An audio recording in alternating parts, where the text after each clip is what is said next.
De la Liga 1.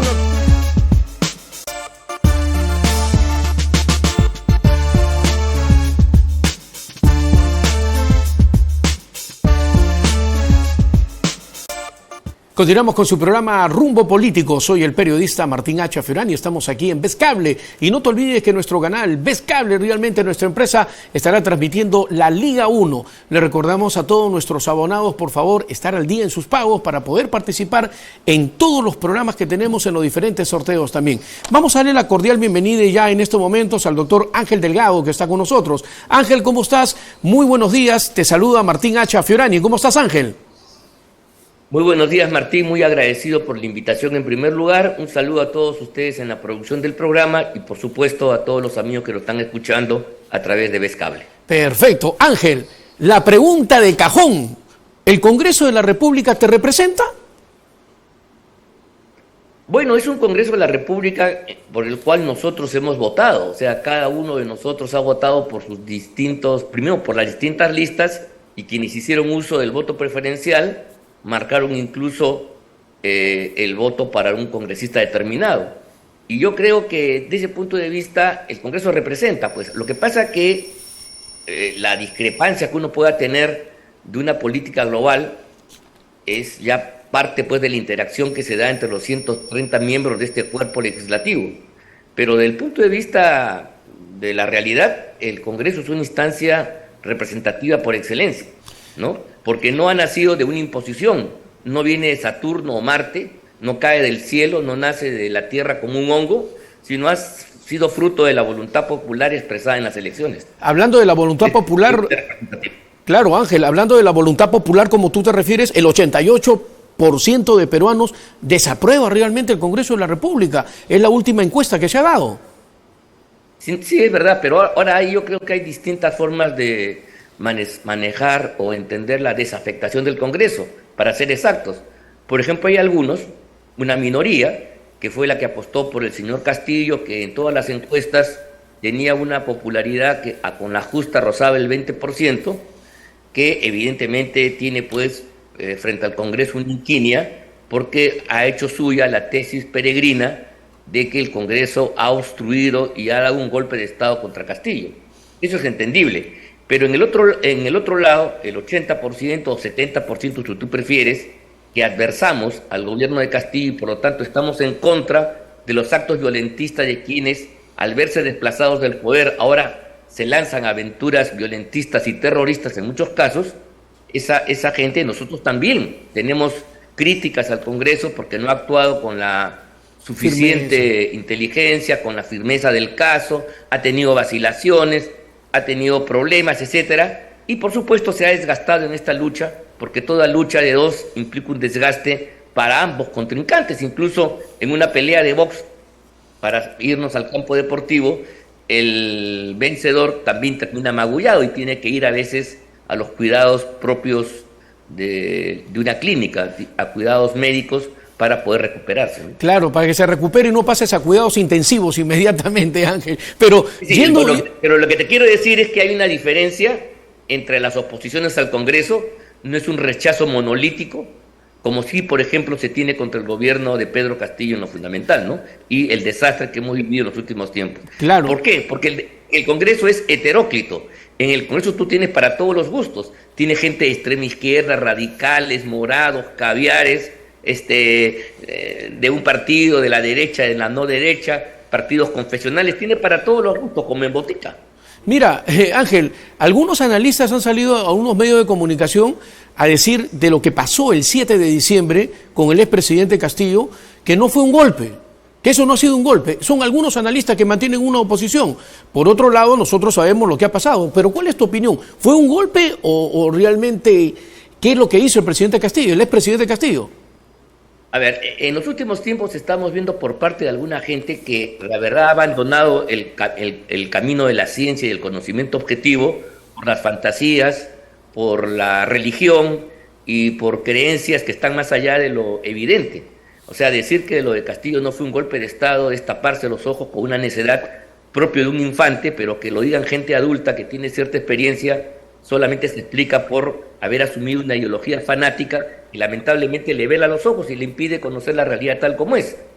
¿Cómo interpretar la lectura que el propio Castillo hizo de un texto donde declaraba la disolución del Congreso, la intervención del Poder Judicial, del Ministerio Público, del Tribunal Constitucional, etcétera? ¿Cómo interpretar el llamado a las Fuerzas Armadas para que capturen a la fiscal de la Nación, para que desalojen a los congresistas? ¿Eso qué cosa es? ¿Un chiste?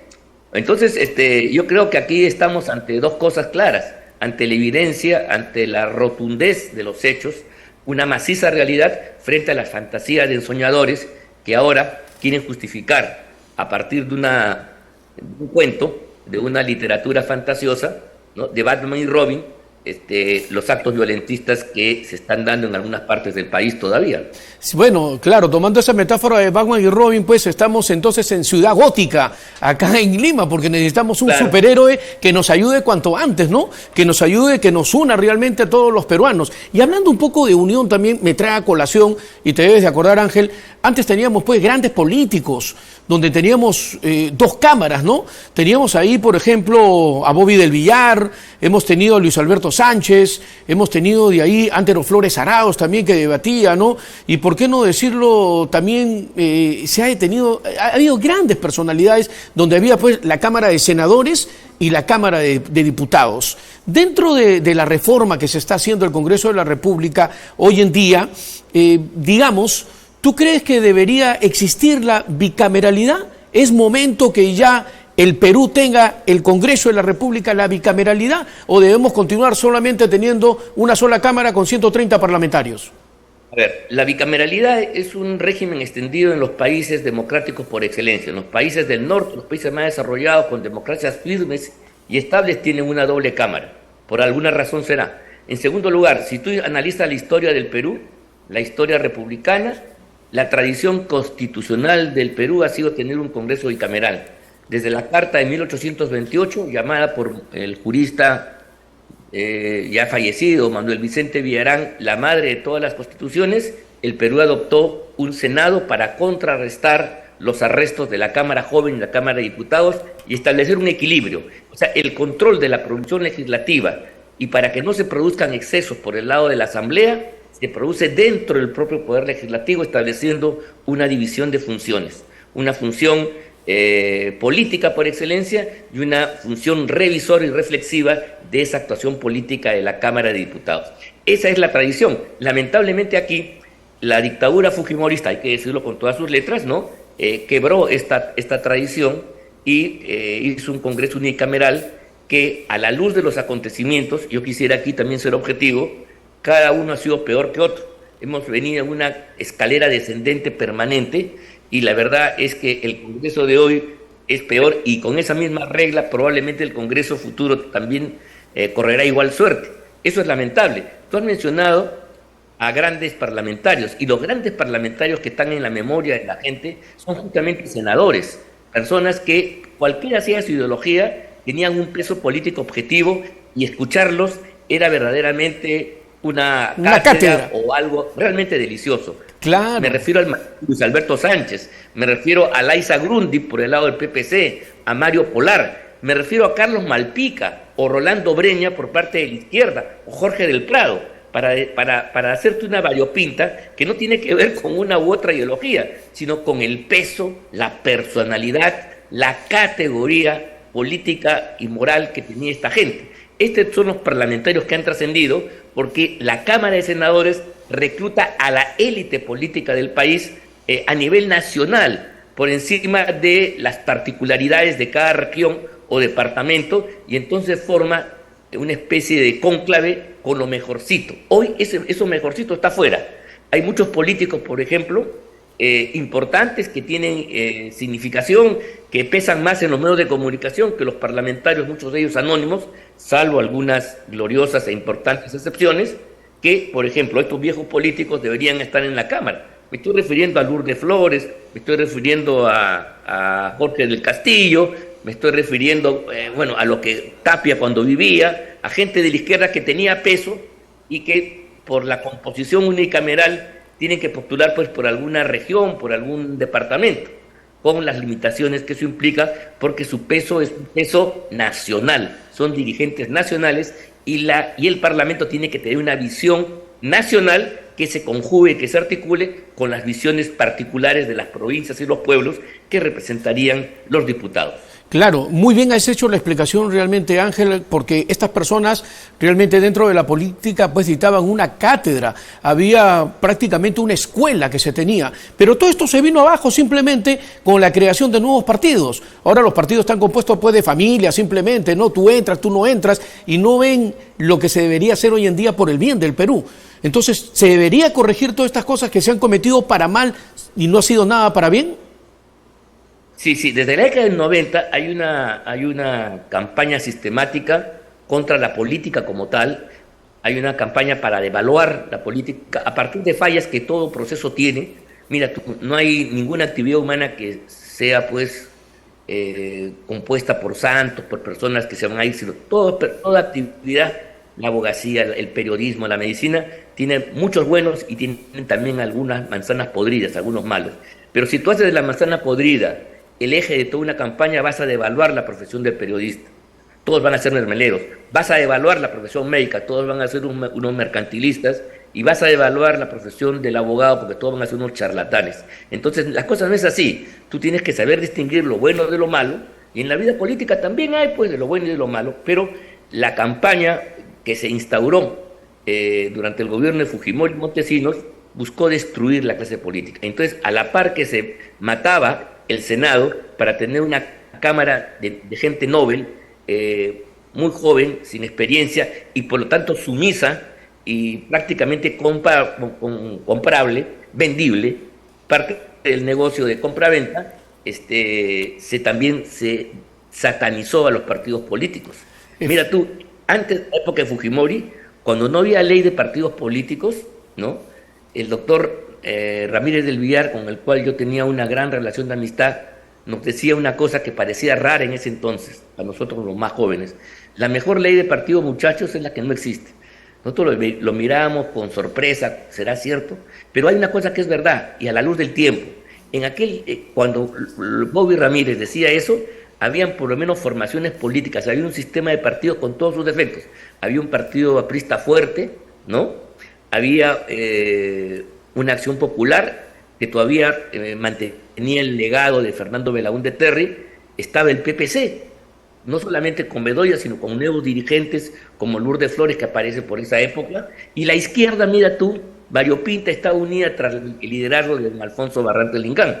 Entonces había un sistema de partidos, y cuando había elecciones, estas eran las 4 fuerzas más alguno más que participaban. No había 20 partidos, 25 partidos como ahora, que no significan nada. Hoy día los partidos son vientres de alquiler puestos en el mercado político para que alguien que tiene ambiciones de postular a algo escoge. Entonces tú vas al mercado y dices, ¿qué cosa quiero? Yo quiero ser diputado. ¿Cómo es? Entonces escojo a uno a otro. ¿Qué me das? ¿Qué me ofreces? No hay ninguna ideología de por medio, no hay ningún principio. Cuando, mira, el partido político es una forma de educar a la gente y agruparla por opiniones, por puntos de vista. Hay gente que, por ejemplo, defiende el libre mercado y se agrupa. Hay gente que cree que el Estado democrático debe intervenir un poco más y se agrupa, te das cuenta. Y frente a otros temas también. Entonces, cuando tú votas por una representación, votas por un color, votas por una tendencia ideológica, no votas tú por personajes. ¿Me explico? Y eso es lo que ha sucedido en los últimos tiempos, cuando los partidos se han devaluado, se han convertido en cáscaras o meramente llaves para poder subirse al carro que los lleve al poder, sin ninguna concepción atrás que tú le permitas decir, oye, tú dijiste tal cosa, haces otra.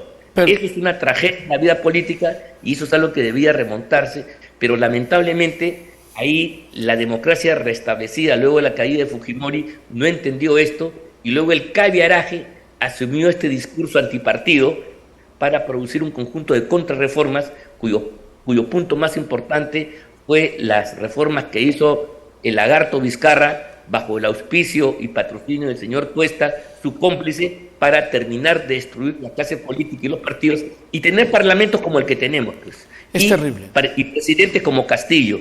Ese es el resultado de esas brillantes reformas de los últimos 20 años. Perfecto. Ángel, antes de concluir, por favor, hablemos un poco sobre la reforma política. ¿Tú crees que está bien el Congreso de la República, el Parlamento, la Comisión de Constitución, dentro de la reforma política dice reelección para alcaldes, gobernadores, todo? Entonces, están ya incluyendo esto.